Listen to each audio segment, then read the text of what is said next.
Page 81, Brazil. Now we are going to do a little bit more with sequences. Brazil, they're introducing passing tones, a thing called passing tones, but I want to talk about the sequences first because we just covered sequences in the previous video. So go down to the third line down in the right hand. This is your pattern.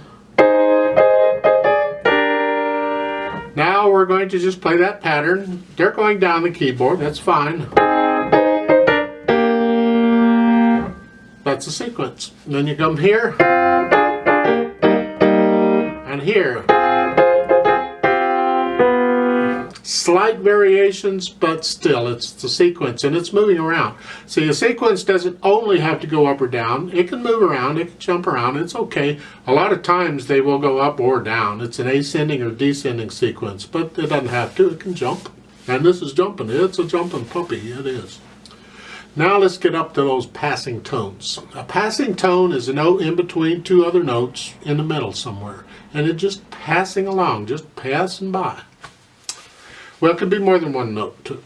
At the beginning here, you have a triplet on the first beat. Leave out the triplet, just play the first note and it's this.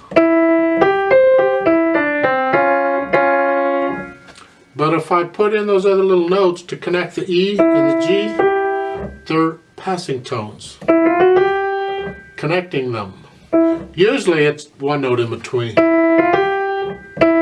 Something like that, but they've got triplets, that's fine, they can do that if they want to. I'm going to go ahead and swing these eighth notes. Okay. Like so. And that's really all it is. The passing, it's pretty simple really, it's just notes stuck in between, but when you're improvising and you have something like that, notes near each other, you can stick in the notes in between. They're just passing tones. It's just a way of altering things and varying things. For instance, not do it, but give you ideas. Look at the third line down. You have this pattern. Well, I can connect this note, the first note, the top note in the chord, with this note. There's a note in, I can, see? That's just a passing tone. It's a way to improvise. It's a way to alter things. Whatever your imagination can think of, we're just giving you some ideas. Now, in this thing, let's talk about the roadmap here, because it's getting a little tricky.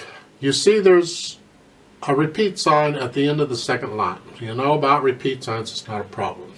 And at the bottom you see a DCL fine. Hopefully you know what that is by now. It's not a problem. The fine is at the end of the second line where the repeat sign is. Isn't that nice? Now there's a note in the second line. Last time only, which means on the DC. Because you're going to play this second line 3 times. Because you're going to play it once, repeat, play it again, and go down to the bottom DC, you're going to play it a 3rd time. The last time on the DC, you're going to repeat measures 7 and 8, which are the last 2 measures of the second line. 3 times. I think what they really mean is they want you to play them 3 times. So you're really only going to repeat it twice. They get confused on that. But each time you play it, you're going to get a little slower each time. Now when we do the play with me, I can't do that because the metronome won't do that. So we're just going to play it 3 times, same speed, and stop. But to demonstrate those 3 times, if you're actually going to play it, it's here.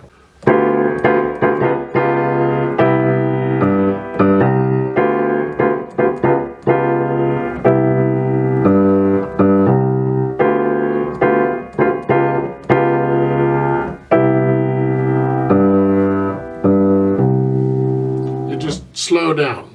That's what they're after there. And at least they were nice enough to end the piece. A lot of times they don't end the piece. They just say repeat and fade out. This piece has some tricky things in it. I'd like to point them out. In the right hand, and we'll start there. Watch this fingering. 1, 2, 3, 1. 1 and a 2. 1 and a 2. I'm going to swing the 8th notes. So it's, instead of 1 and 2 and 3 and, it's 1 and 2 and 3 and 4, except we have a triplet. So it's 1 and a 2 and 3 and 4 and like so. Here, so it's here. Leave the thumb on the G. You come up, then cross over with the 3rd finger. tricky, huh? Like so. Same fingering on the next one, on the third measure. The last measure, that is a B natural and a D flat. Isn't that nice? You're gonna love it, I know you are. Second line, same as the first, sort of. So you're in this position, just stay there, that's fine. Then cross over. Measure 7. Look at this this mess is okay. Rhythm. 1 and 2 and 3 and 4 and 1 and 2 and 3 and then ties for the rest of it. 1 and... Watch that rhythm, because it's totally different. Third line. Look at the notes. You're starting out with an E flat, A flat, C. And the next chord is an A flat, C, and a B flat. Well, take them together, you're in this position. It's an extended chord. So the two together is this way. So finger it this way. It's 1, 2, 4, 2, 4, 5. It's easy. And then for the other one, you can come down with the little finger. And then 1, 2, 3 on the whole note. Same thing on the next measure. 1, 2, 4, and then 2, 4, 5. And 1, 2, 4 on the last. Last line. Here you can do 1, 3 if you want, because we're going to go here. It's this position. That is a B natural, because we had a B flat in the previous. Okay. And then the last two measures, again, we're back here. 1, 2, 4, 2, 4, 5. And the last measure, the F and G are tied. Don't play them again, hold them down and just play the B. Isn't that nice? A little tricky, takes a little practice. So get that real good in one hand before you start this left hand, because this left hand a lot of time is doing its own thing. It's what left hands do, don't you know? Let's look at the left hand at the beginning. We have the rhythm. 1 and 2 and 3 and 4 and. Again. 1 and 2 and 3 and 4 and. Next measure. 1 and 2 and 3 and. See, it's not the same rhythm as the first one. It's different. 1 and 2 and 3 and 4 and 1. Now this third measure is the same as the first. 1 and 2 and 3 and 4 and then the last measure is different still. 1 and 2 and 3 and 4 and 1. So you gotta watch that left hand out carefully, because the right hand might be doing different stuff. For instance, the first measure. On the two hands together, it's here. See, I played a note in the right hand, but I'm tying the left hand. I didn't do it. The C and the G go down together, but then the right hand G by itself, because I'm holding this down because it's tied. Then I can play them together. Again.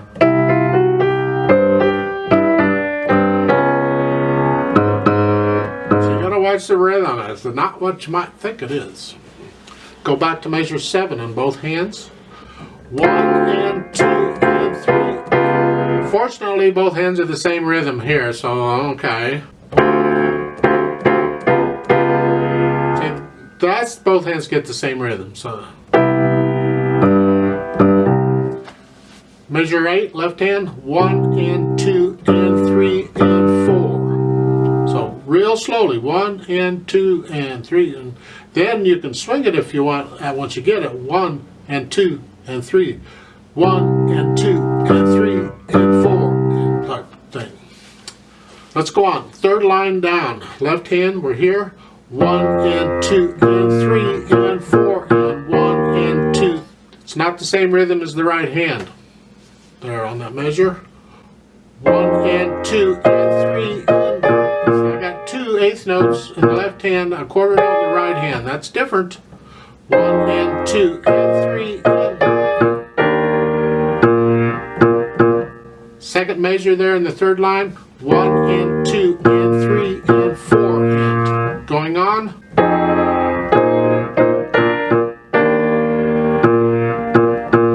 Going on, last line.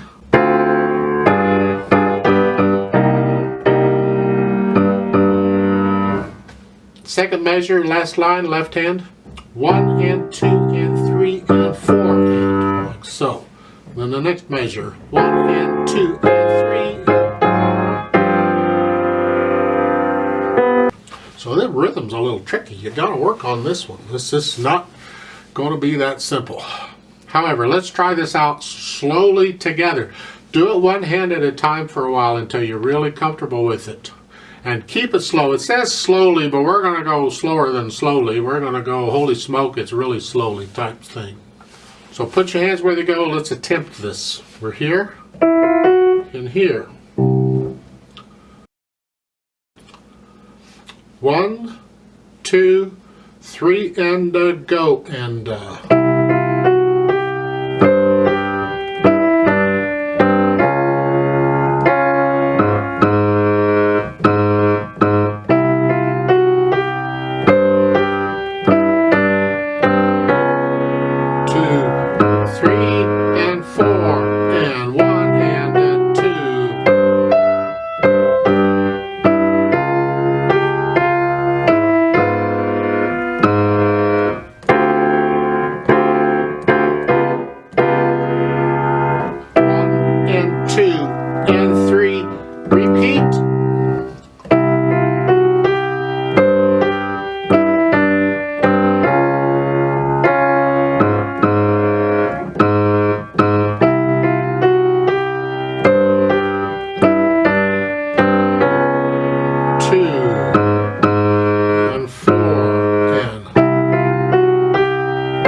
3 to the top.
You probably have an idea what this sort of sounds like. I'll give you my impression of it. It's something like this.